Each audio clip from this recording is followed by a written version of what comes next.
Sir मैं चाहूंगा कि आप इस बात को जरा दर्शकों को याद दिलाएं कि ट्रंप जब जीत के आए थे तो मैंने कहा था कि इस बार ट्रंप मोदी जी के साथ मित्रता नहीं रखेंगे। बिल्कुल बिल्कुल स्पष्ट आपने कहा कहा था। था और बहुत एलोबरेटली आपने कहा था इस बात को कि मोदी परेशान हो जाएंगे इस बार, और ये गांठ बांध कर आए हैं और छोड़ेंगे नहीं इनको। जी सर। बिल्कुल, ये बड़ा क्लियर कट मैंने बोला था कि इस बार वो मित्रता नहीं निभाएंगे। देखिए, ट्रंप राजनीतिक वक्तव्य मैं नहीं करना चाहता इस पे, क्योंकि उसको मैं समझ रहा हूँ क्यों हो रहा है, कहाँ से हो रहा है, कौन इशारा कर रहा है, क्या न्यू वर्ल्ड ऑर्डर के तहत चीजें चल रही हैं। मैं उस पे नहीं बोलूंगा, मेरा विषय नहीं है। लेकिन ट्रंप जो भी कदम उठा रहे हैं, आखिर में उनको नवंबर 2026 के बाद पीछे हटना शुरू होना पड़ेगा। 2026 तक वो जो करना चाहे कर ले, जो भी कर रहे हैं करें।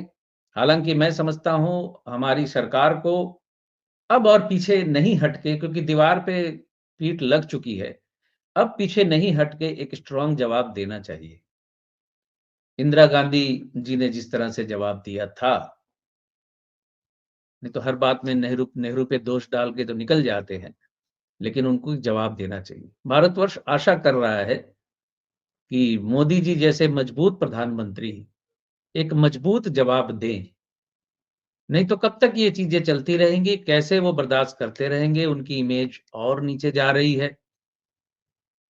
इससे ज्यादा मैं इस पे नहीं कहना चाहता, लेकिन ट्रंप साहब के लिए आने वाला समय अच्छा नहीं है। ट्रंप साहब जितने भी स्टेप उठा रहे हैं, नवंबर 2026 के बाद उनको इन सब का खामियाजा भुगतना पड़ेगा। क्योंकि हम ये सोच सकते हैं कि चीन भारत के साथ नहीं है, रशिया पहले की तरह भारत के साथ नहीं है, लेकिन वर्ल्ड पॉलिटिक्स में कोई शत्रु और मित्र नहीं होता। ट्रंप इतना ज्यादा दबाएंगे तो निश्चित तौर पे चीन और रूस मजबूती से हो सकता है भारत के साथ इस मामले में खड़े हो जाएं, जिसका नुकसान भी ट्रंप को और अमेरिका को उठाना पड़ सकता है।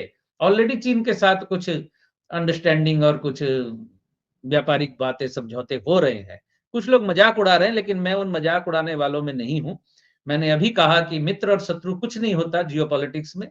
जब जिस देश की जरूरत पड़ती है उसके साथ समझौता कर लेना पड़ता है, और जब जरूरत नहीं होती उसके साथ समझौता तोड़ दिया जाता है। ये बिल्कुल डिप्लोमेटिक पार्ट है। यहाँ कोई राजा हरिश्चंद्र वाले रोल में कोई भी देश नहीं होता, और जो भी राजा हरिश्चंद्र वाले रोल में होगा जो देश, वो बर्बाद हो जाएगा।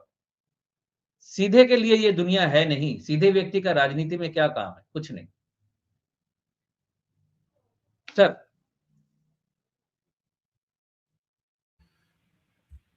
तो इसका मतलब यह हुआ कि एक आपने बात और भी काफी प्रोमिनेंटली कही थी कि ये साल मध्यावधि चुनाव का साल होगा, क्योंकि हो सकता है ट्रंप का प्रेशर इतना ज्यादा हो जाए, इतना यस, ज्यादा हो जाए कि डोमेस्टिक परिस्थितियां इतनी खराब हो जाए भारत के अंदर कि मोदी के पास गद्दी छोड़कर जाने के अलावा कोई रास्ता ही नहीं बचेगा, और उन्हें यस, मध्यावधि चुनाव में जाना ही पड़ेगा। इसको जरा एक बार फिर से एलोबरेट कीजिएगा सर। यस, यस, मध्यावधि चुनाव हो सकते हैं। ये मैं पिछले 2 साल से बोल रहा हूं। 2024 के चुनाव होने के बाद, भारतीय जनता पार्टी के शपथ ले लेने के बाद से ही मैंने ये बात घोषित तौर पे कही थी कि मध्यावधि चुनाव होने के योग बनेंगे इस सरकार के तहत। और वो समय भी मैंने 2026 के अंत तक बोला था, मध्य तक और अंत तक बोला था। तो ये तो संभावनाएं बढ़ ही रही हैं, क्योंकि संभावना अब इसलिए भी बढ़ जा रही है कि हो सकता है कि पूरे संघ के थिंक टैंक को, पूरी पार्टी को अंत में ये समझ में आ जाए कि सिर्फ मोदी जी की वजह से ट्रंप इतना पीछे पड़े हुए हैं। अगर हम चेहरा बदल दें तो शायद भारतवर्ष की स्थिति सुधर जाए।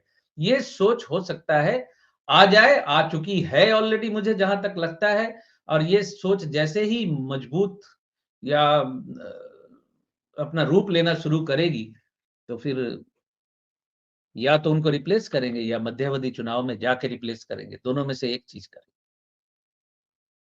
ये समय मोदी जी के लिए काफी कठिन है ऑलरेडी, और ये कोई नई बात नहीं है। मैं दोहराता हूं क्योंकि जरूरी है, मेरा पेशा है, मुझे अपना प्रचार भी करना होता है। तो मैंने 2022 के बाद से ही बोल दिया था कि इनका पतन शुरू होने वाला है, और शुरू हो चुका है। अब ये धीरे धीरे धीरे धीरे धीरे ये इनकी पॉपुलैरिटी और ये सब कुछ जो है इनका नीचे की तरफ जाएगा। तो आज हाथ कंगन को आरसी क्या, पढ़े लिखे को फारसी क्या वाली स्थिति है। मेरी सारी बातें यहाँ सत्य साबित हुई हैं। आप साधारण तौर पे सोशल मीडिया पे उनके वीडियोस पे आए हुए व्यू से भी आप पकड़ सकते हैं कि क्या स्थिति है इस वक्त।